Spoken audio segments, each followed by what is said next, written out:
Switzerland से दादागिरी करके भी ये पैसा ला सकते हैं। स्विट्जरलैंड है कितना बड़ा देश, छोटा सा, आर्मी उसके पास नहीं, एयरफोर्स उसके पास नहीं, नेवल फोर्स उसके पास नहीं, पुलिस उसके पास नहीं। थोड़ा अगर हम टाइट कर दें 1 मिनट में दे देंगे वो सारा पैसा। तो इसलिए दादागिरी करके भी ला सकते हैं, कानून से भी ला सकते हैं, संसद की मदद से ला सकते हैं, सुप्रीम कोर्ट की मदद से ला सकते हैं। रास्ते बहुत हैं, पैसा ये लाना है 110 लाख करोड़। फिर आप बोलेंगे इसका करना क्या है? करना क्या है? देश का विकास करना है, जो नहीं हुआ 62 साल। तो 110 लाख करोड़ में क्या क्या हो जाएगा? छोटी छोटी कुछ बातें बताता हूं। हिंदुस्तान में 6,38,365 गांव हैं। हर गांव में 100 उद्योग हम लगाएं, 100 उद्योग हर गांव में। इसको ध्यान से सुनिएगा, 1 नहीं, 2 नहीं, 3 नहीं, 100 उद्योग हर गांव में लगाएं तो मात्र 10 लाख करोड़ का खर्च होगा। और हमारे पास 110 लाख करोड़ है। आप बोलेंगे कौन कौन से 100 उद्योग? हमारे भारत में 2 लाख से ज्यादा गांव हैं जहां कपास पैदा होता है। जहां कपास पैदा होता है वहां सूत बन सकता है, जहां सूत बन सकता है वहां खादी वस्त्र बन सकता है। तो खादी वस्त्र निर्माण का उद्योग हर देश के, माने भारत देश के 2 लाख गांव में चल सकता है। और उनमें जो खादी बनेगी वो सब हम भारतवासी खरीद कर उसका उपयोग कर सकते हैं। अभी भारत में 1% लोग खादी खरीदते हैं। अगर 100% लोग खादी खरीदें तो 2 लाख गांव में बनने वाली सारी खादी बिक जाएगी और 15 करोड़ भारतवासियों को उससे रोजगार मिल जाएगा। आप बोलेंगे हम खादी क्यों खरीदें? खादी इसलिए खरीदिए कि उसका उत्पादन करने वाला शेतकरी जो कपास उत्पन्न करता है। खादी इसलिए खरीदिए कि कपास उत्पन्न होने से सूत बनता है, सूत बनने से कपड़ा बनता है। वो कपड़ा आप खरीदेंगे तो पैसा किसी शेतकरी के घर में जाता है। आप ये मानते हैं कि विदर्भ के शेतकरी आत्महत्या ना करें तो उसका एक ही रास्ता है कि आप खादी खरीदें, क्योंकि विदर्भ में सबसे ज्यादा कपास पैदा होती है और कपास पैदा करने वाला ही शेतकरी सबसे ज्यादा आत्महत्या करता है, क्योंकि कपास का भाव नहीं मिलता। भाव क्यों नहीं मिलता? क्योंकि कपास के बने हुए खादी की बिक्री नहीं है। और बिक्री क्यों नहीं है? क्योंकि आप टेरिलिन, टेरिकॉट, शिफॉन, जॉर्जेट पहनते। ये टेरिलिन, टेरिकॉट, शिफॉन और जॉर्जेट आप खरीदेंगे, सारा पैसा धीरूभाई अंबानी के खाते में जाता है। करोड़पति को 10 करोड़पति आप बना रहे हैं, 10 करोड़पति को अबजपति बना रहे हैं। क्या आप सेवा कर रहे हैं देश की? कोई भी सिंथेटिक कपड़ा आप खरीद रहे हैं, पैसा अंबानी बंधुओं को ही मिलेगा। और अंबानी बंधुओं की 1 मिनट की इनकम 20,000 रुपए है। आप उस 20,000 को और 30,000 बना रहे हैं। क्या सेवा कर रहे हैं देश? जो भूखा मर रहा है शेतकरी, उसकी सेवा करिए, उसके घर में पैसा दीजिए। और उसकी सेवा करने का एक ही रास्ता आपके पास है कि आप खादी खरीदिए। और खादी इसलिए खरीदिए कि खादी महात्मा गांधी ने पहनी, खादी लोकमान्य बाल गंगाधर तिलक ने पहनी, खादी इस देश में भगत सिंह ने पहनी, खादी इस देश में चंद्रशेखर आज़ाद ने पहनी, खादी इस देश के क्रांतिकारियों का कपड़ा है, खादी इस देश के क्रांतिवीरों का कपड़ा है। मैंने एक दिन सोचा कि 1-1, 2-2 कपड़े भी खादी के खरीदने लगे हम। हमारी तौलिया, हमारा रूमाल, हमारा एक कुर्ता, एक पजामा, ऐसे ही थोड़े थोड़े कपड़े खरीदने लगे तो करोड़ों मीटर खादी बिक सकती है इस देश में। और 2 लाख गाँव में उद्योगों की स्थापना हो सकती है। दूसरा एक उद्योग इस देश में हर गांव में हो सकता है। वो क्या है? भारत में लगभग 1,75,000 गांव हैं जहां गन्ना पैदा होता है, ऊस पैदा होता है। और उस ऊस से हम गुड़ बना सकते हैं और वो गुड़ हम सभी इस्तेमाल कर सकते हैं। तो आप बोलेंगे साखर का क्या करें? साखर का एक्सपोर्ट करो, गुड़ का इस्तेमाल खुद करो। साखर खाने में अच्छी नहीं है, गुड़ सबसे अच्छा है। साखर और गुड़ का अंतर बता देता हूं 1 ही मिनट में।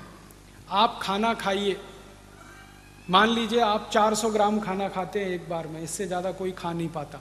400 ग्राम खाना खाया और 10 ग्राम गुड़ खा लिया आपने भोजन के बाद, तो 400 ग्राम खाने को वो 10 ग्राम गुड़ पूरा हजम करा देगा, पचा देगा। इतनी ताकत 10 ग्राम गुड़ में है। और अब इसका उल्टा बता देता हूँ। आपने 400 ग्राम खाना खाया और उसके पीछे से 1 चम्मच साखर आपने खाई, तो 1 चम्मच साखर को पचाने में वो 400 ग्राम भोजन की पूरी ऊर्जा खर्च हो जाएगी, फिर भी वो पचेगी नहीं आपको। इतना अंतर है साखर और गुड़ में। इसलिए खाना है तो गुड़ खाइए, साखर बंद करिए। तो आप बोलेंगे फिर ये साखर कारखानों का क्या होगा? ये चलाएंगे हम, विदेशों में बेचेंगे साखर को, जिनको खानी है खाएं, मरना है मरे, हमसे क्या, ले लो। डायबिटीज में मरो, हार्ट अटैक में मरो, कोलेस्ट्रॉल बढ़ा के मरो, हमको क्या, लेना है ले लो। फिर उनको जागृति आ जाएगी, विदेशों में भी जागृति आएगी, तो फिर वो साखर नहीं गुड़ मांगेंगे। तो अच्छा है, सब कारखाने बंद करके गुड़ बनाएंगे हम, तो सारी दुनिया को खिलाएंगे, हम खुद खाएंगे। आपको मालूम है साखर बनाने के लिए करोड़ों रुपए का प्रोजेक्ट लगता है, बैंक से लोन लेना पड़ता है, करोड़ों रुपए इन्वेस्ट करना पड़ता है। गुड़ बनाने के लिए छोटे से प्रोजेक्ट में हो जाता है, बैंक से लोन नहीं लेना पड़ता, करोड़ों रुपए खर्च नहीं होते, बहुत आसानी से हो जाता है। और कोल्हापुर, सतारा, सांगली के सब शेतकरी गुड़ बनाने की टेक्नोलॉजी जानते हैं, उनको सिखाने की जरूरत नहीं है, वो हजारों साल से बनाकर इस्तेमाल करते रहे। और गुड़ से भी अच्छी एक चीज है जो सारी दुनिया को हम खिलाएं तो बात ही कुछ और है, वो है काकवी। आपको सुनकर हैरानी होगी, वो गुड़ से भी अच्छी है। गुड़ तो अच्छा है ही, लेकिन वैज्ञानिकों ने जो रिसर्च करके दिया वो बताया काकवी गुड़ से भी 100 गुना अच्छी। और काकवी बनाना तो सिर्फ शेतकरी जानता है, इसका माने टेक्नोलॉजी उसके हाथ। हम अगर उसको प्रमोशन करें, गांव गांव में जहां भी ऊस उत्पन्न हो रहा है वहां काकवी बने, बोतल में बंद करके अच्छी पैकिंग करके सारी दुनिया में बिके, लोग खरीदने को तैयार है, क्योंकि उनको वो क्वालिटी की कोई चीज मिलती नहीं, हम दे सकते हैं। तो दूसरा उद्योग ये चल सकता है। तीसरा एक बड़ा उद्योग हर गांव में हो सकता है, तेल का। हमको मूंगफली का तेल चाहिए, शेंगा का तेल चाहिए, तिल का तेल चाहिए, सरसों का तेल चाहिए, और ये सब शेंगा तिल गांव में उत्पन्न होता है। 2 लाख गांव हैं जहां शेंगा होता है, जहां तिल होता है, जहां सरसों होती है। हर जगह तेल निकल सकता है गांव में। बिजली नहीं है तो भी तेल निकल सकता है। तेल निकालने का वो पहले एक छोटा सा कोलू चलता था बैल की मदद से, वो अभी फिर चल सकता है। और उसका निकाला हुआ तेल दुनिया में सर्वश्रेष्ठ है। आप जानते हैं क्यों? क्योंकि वो तेल अगर हम खाएं तो हार्ट अटैक कभी आ नहीं सकता, क्योंकि उस तेल से HDL बढ़ता है। और अभी जो डब्बा बंद तेल हम खाते हैं उससे LDL और VLDL बढ़ता है, जो हार्ट अटैक का सबसे बड़ा कारण। हमारे जो पुराने लोग थे ना, पूर्वज, वो तेल वही खाते थे जो कोलू से निकलता था। धीरे धीरे धीरे धीरे, जानते हैं उसमें खासियत क्या है? टेम्परेचर नहीं बढ़ता तेल का, बहुत धीमे धीमे निकलता है। तो तेल की सारी पौष्टिकता, जो उसका प्रोटीन तत्व है, वो जिंदा रहता है उसमें, और उसी कारण किसी को हार्ट अटैक नहीं आता था। हमारे पुरखे बहुत तेल खाते थे, तूप भी बहुत खाते थे, तो भी हार्ट अटैक नहीं आता। अभी हम डब्बा बंद तेल खाते हैं। ये डब्बा बंद तेल मशीनों से निकलता है। मशीन से जब तेल निकलता है तो टेम्परेचर इतना बढ़ता है कि तेल की सारी पौष्टिकता जल जाती है। फिर उसमें दूसरे तेल मिलाते।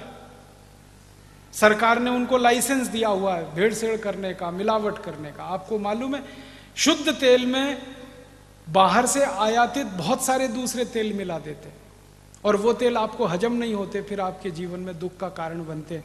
तो हम शुद्ध तेल गांव गांव निकलवाएंगे बैलों से, फिर तेल का कोलू चलवाएंगे। बैलों को काम मिलेगा, शेतकरी को काम मिलेगा, तेल का डब्बा गांव से भर के शहर में आके बिकेगा। और इस तेल को खाने के लिए लोग तैयार हैं, देने वाले नहीं है। 56,000 कोटि रुपए का बाजार है तेल का हिंदुस्तान में। हम कम से कम 10 कोटि शेतकरी को रोजगार दे सकते हैं तेल के उद्योग, ये हम करेंगे। फिर और एक काम हो सकता है, भारत में गेहूं उत्पन्न होता है, लगभग 2.5 लाख गांव हैं जहां गेहूं होता है। जहां गेहूं होता है वहां गेहूं का आटा बन सकता है। अभी गेहूं का आटा शहर में बनता है मशीन से, उसमें भी वही समस्या है, मशीन बहुत तेज घूमती है, टेम्परेचर ज़्यादा हो जाता है, आटे की पौष्टिकता खत्म हो जाती है। हम तो वो हाथ वाली मशीन चलवाएंगे आटे की। हजारों साल इस देश के लोगों ने हाथ से चक्की चला के आटा पीसा है, और जिन माताओं ने ये काम किया है उनको कभी भी पुत्र या पुत्री का जन्म देने के लिए हॉस्पिटल नहीं जाना पड़ा, सिजेरियन नहीं कराना पड़ा। आप जानते हैं क्यों?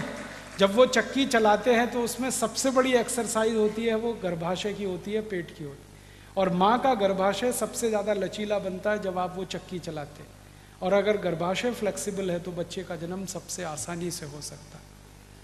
तो माँ के लिए बच्चे का जन्म आसान है, वो तो एक बात है। फिर हाथ से पिसा हुआ आटा खाएंगे, जिंदगी में कोई त्रास नहीं हो सकता पेट का, क्योंकि धीरे धीरे पीस कर बना है। और हमारी तो तैयारी ये है कि जो पुरुष हैं और जिनके पेट बाहर निकले हैं उनसे भी चक्की चल रहा है,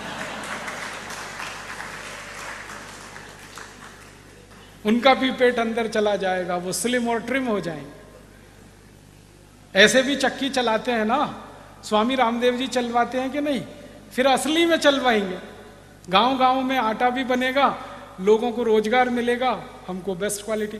और आपको माहिती है, शेतकरी गेहूं बेचे तो 11 रुपए किलो और गेहूं का आटा 26 रुपए किलो। तो गेहूं क्यों बेचना, आटा बना के बेचना ना, फिनिश प्रोडक्ट देना, रॉ मटेरियल गांव से बाहर नहीं लाना। भारत में 90,000 गांव हैं, 90,000, जहां बटाटा उत्पन्न होता है। अब बटाटा जहां है वहां बटाटा चिप्स बनवाएंगे गांव गांव से और शहर में बिकवाएंगे। विदेश की कंपनी आके बटाटा चिप्स बेचती है 400 से 500 रुपए किलो, हम 100 रुपए किलो तो बेच ही सकते हैं।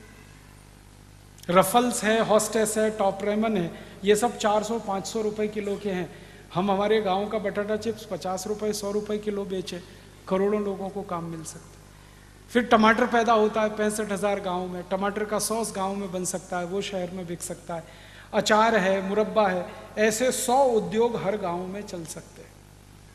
और एक उद्योग में 10 लोगों को भी काम मिला तो 1000 लोगों को रोजगार हर गांव में मिलता है। और अगर 1000 लोगों को गांव में रोजगार मिला तो 1000 परिवार की जिंदगी सुधरेगी। इस देश का बेरोजगारी गांव से बिल्कुल खत्म हो जाएगी।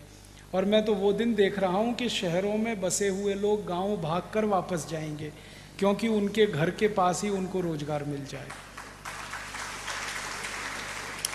शहरों के लोग अगर गांव वापस चले जाएं तो झुग्गी झोंपड़ियां खत्म हो जाएंगी।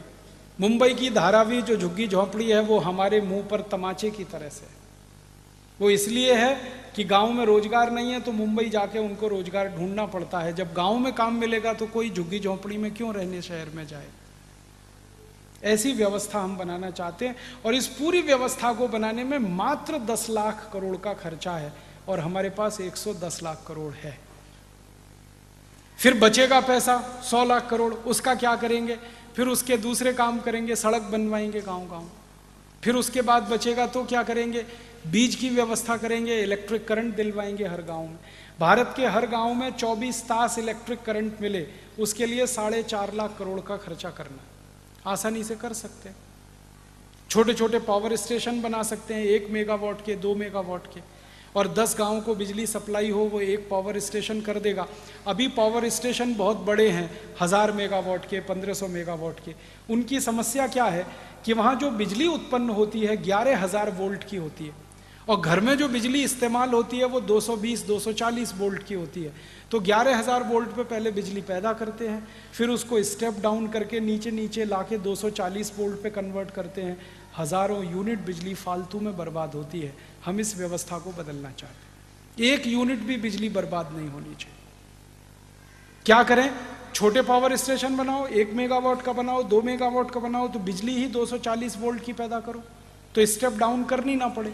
तो घरों में इस्तेमाल करने के लिए बिजली अलग, कारखानों में अलग, रेलवे के लिए अलग, ये 3 स्तर पर हम अलग अलग कर देंगे तो फालतू बिजली खराब नहीं होगी और जितनी बिजली हमने बचाई उतनी उत्पादन हो जाएगी। और 35 से 37% हमारे यहाँ जो ट्रांसमिशन लॉस है ये पूरा हम खत्म कर सकते हैं। छोटे पावर स्टेशन बना के ये काम कर सकते हैं। ये करने के बाद भी पैसे बचेंगे तो हॉस्पिटल बना देंगे, स्कूल बना देंगे, कॉलेज बना देंगे, सब हो जाएगा, गांव में कुछ नहीं बचेगा तो भी हमारे पास 60 लाख करोड़ बचेगा। 50 लाख कोटि में सब काम हो जाएगा। फिर हमें सोचना पड़ेगा अब क्या करें, कुछ करने के लिए नहीं है तो फिर योग करेंगे, प्राणायाम करेंगे, हम सुधरेंगे, उनको सुधारेंगे, अपनी सीट सब स्वर्ग में बुक कराएंगे और क्या करेंगे, फिर यही करेंगे। और 60 लाख कोटि जो बच गया उसको फिक्स डिपॉजिट में रख देंगे भारत माता के नाम से, उसका 10% का ब्याज भी मिला साल का तो 6 लाख कोटि हो गया। उतने पैसे से देश का बजट बना लेंगे, टैक्स लगाने की जरूरत नहीं है, पूरे देश को 0 टैक्स बना लेंगे।